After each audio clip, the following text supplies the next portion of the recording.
Hello everyone. So I welcome you all again. This is lecture 3 part 2 of electromagnetic induction. I am Samir Lavankar. So let's start. So this new formula has been updated here for your quick reference.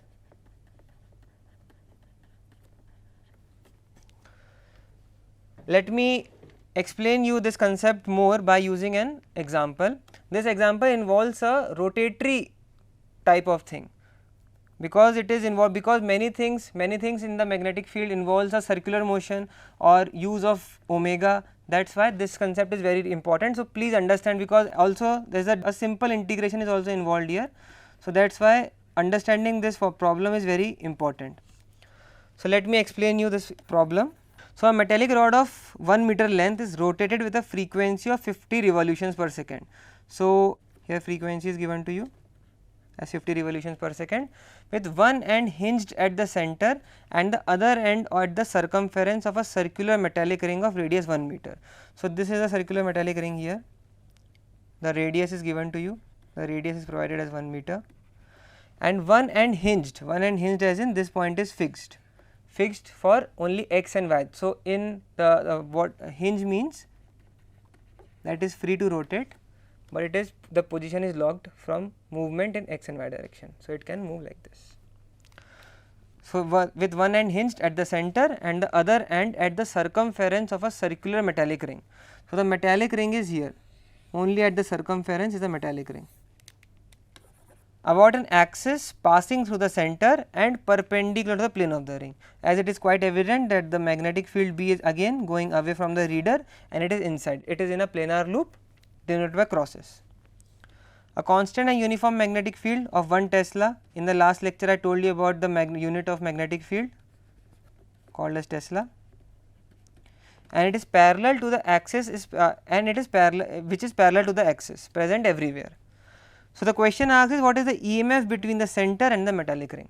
Again, so as it is a concept of motional EMF, that is why it is being told after the equation was being derived, but as the derivation is quite different, because it is not a direct simple movement of a conductor from this position to this position, it is a somewhat different. Why? Because it is going like this.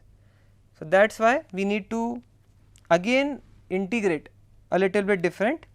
The integration is simple. So let me iterate the solution to you now. So using equations derived in the previous slide, the magnitude of the EMF generated, EMF is nothing but the voltage epsilon value, along a length dr. So what does dr imply here is this value.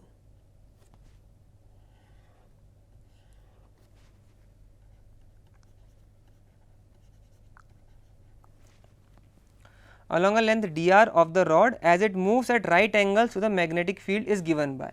So this is a very small portion of that metallic ring of length dr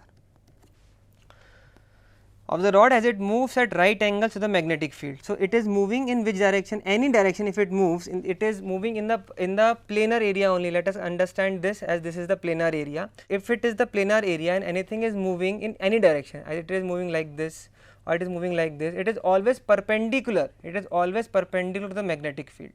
That is why this is the concept here written, that it is always, it moves at right angles to the magnetic field and is given by d epsilon is equal to b v dr.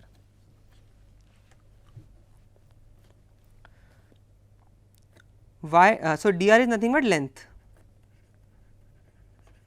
We already know from this concept that it is b l v. So b is okay, v is okay, but l is dr here. So this is the only change which is incorporated in this problem. Moving on, hence epsilon. So the complete motional induction or the complete EMF which we will find out will be the integration of the complete this dr over this complete length, which is the circumference of the metallic ring.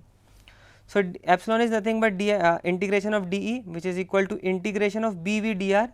Only this thing has been incorporated here.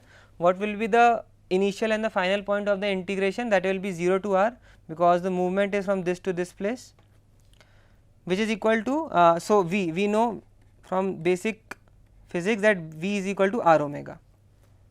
Already written here also that we have used v is equal to r omega.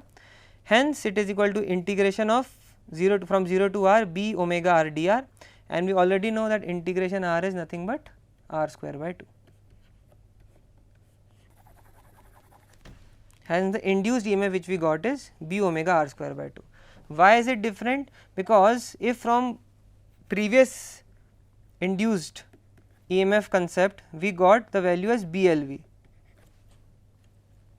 if we directly write the value of V as omega r, so this concept gets calculated, but these two equations are not correct. Why it is not correct? Because for every induction we have to calculate it for a very small element and then integrate it.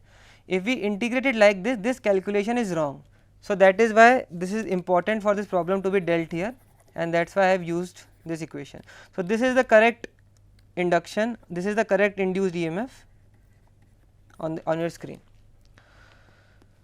So, after this, as the equation is being derived, we just need to put the value. So, B is nothing but 1 Tesla, then omega value is given to you, omega is nothing but 2 pi f. Please make sure that omega is nothing but 2 pi f, and f is revolutions per second. R is given to you, R was already given to you, R was radius 1 meter. So, when you put everything here, you get the epsilon value as 157 volts.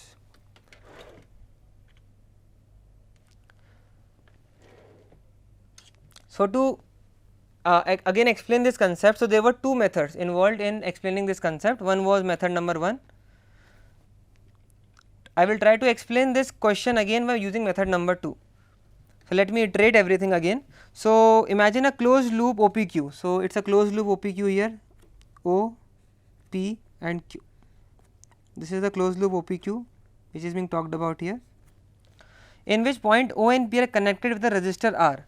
So, this is the resistor R which is being talked about here, this is resistor R in this position.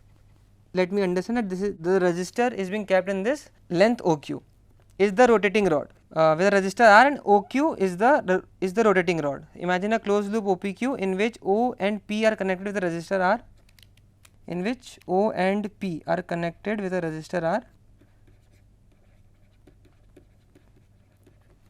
and OQ is the rotating rod, and OQ is the rotating rod. This is the rotating rod.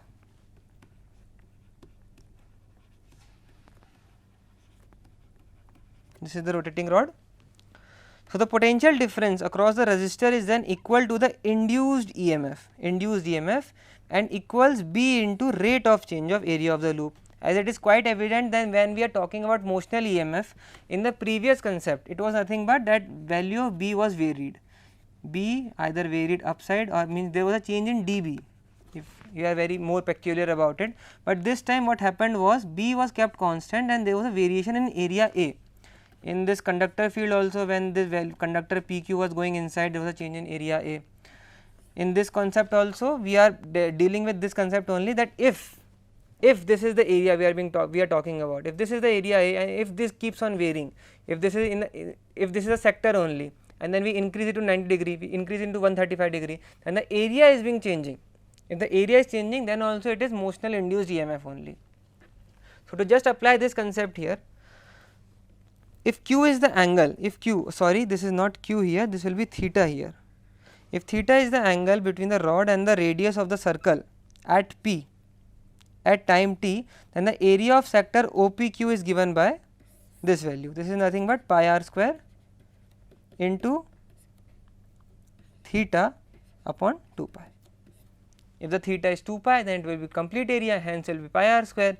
If the theta is 0, then it will be pi r square. If the theta is 180 degree, then it will be pi, and hence it will be pi r square by 2, simple thing. So, this is quite evident that it will be equal to r square theta by 2, where r is the radius of the circle, hence the induced EMF is nothing but B into dA by dt. Putting the value of A directly from here, we will get B into d by dt into half r square theta, as r is constant and only and with increase in time, the value of this OQ will just keep on changing, and hence the value of theta will keep on changing. So, because the value of theta is changing, theta is a function of time, and because theta is a function of time, d theta is nothing but omega. It is again a simple physics concept that d theta by dt is equal to omega.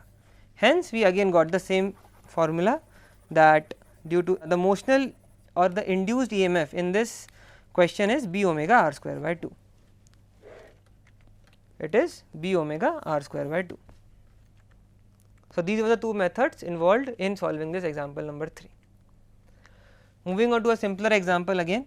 So, a wheel with 10 metallic spokes. So, we all know what are spokes. So, there is a wheel, and these things which come from the center and go towards the rim of the wheel is nothing but spokes. So, similarly 10 spokes were being involved, of each 0.5 meter long, everything was 0.5 meter long. So, the length was given to you, and it is rotated with a speed of 120 revolutions per minute. So, this is omega given to you in a plane normal to the horizontal component of Earth's magnetic field He at a place. If He is equal to 0.4 g at the place, what is the induced EMF? The g value is given to you. So, it is nothing but 10 to the power minus 4 Tesla. That means, He is equal to nothing but 0.4 into 10 to the power minus 4 Tesla. So, the question asks is nothing but what is the induced EMF between the axle and the rim of the wheel. Axle is nothing but this position, this is axle, this is rim. Okay. So, many people will think that this 10 will also being included in the in the example here. What will I do is I will multiply, or I will use that this may be the value of n only, and then I will what any answer which I will get, I will just multiply it by 10 and that will be my answer. So, this is the only point why I am using this equation or this example here, that there is no use of this 10 metallic spokes here, there is no use of this 10 metallic spokes here. So, just to iterate this, it is just a simple question with everything given to you, b is given to you, omega is given to you, r is given to you, and you just have to put the values and you will get the answer. So, the only reason why I am involving this problem is because there is no use of this 10 metallic spokes here. Why there is no use? Because you just need the direction of the planar area, and the value of magnetic field. As the magnetic field is inside, you know the magnetic field magnitude, you know the value of area. So, it does not matter let it be 10 metallic spokes, let it be 20 metallic spokes, because the value or the area which it encompasses is very small, and hence it does not get involved in your actual induced EMF. Therefore, moving towards the solution is induced EMF is equal to half omega b r square, which is equal to half into 4 pi into 0.4 into 10 to the power minus 4. This is nothing but b value, r square is given to you, and just you will get the answer as 6.28 into 10 to the power minus 5 volts. It is also written here that the number of spokes is immaterial because the EMFs across the spokes are in parallel. So, because it is in parallel, the value is deducted and it is of no use. So, after this motional electromotive force concept is being done, so thank you.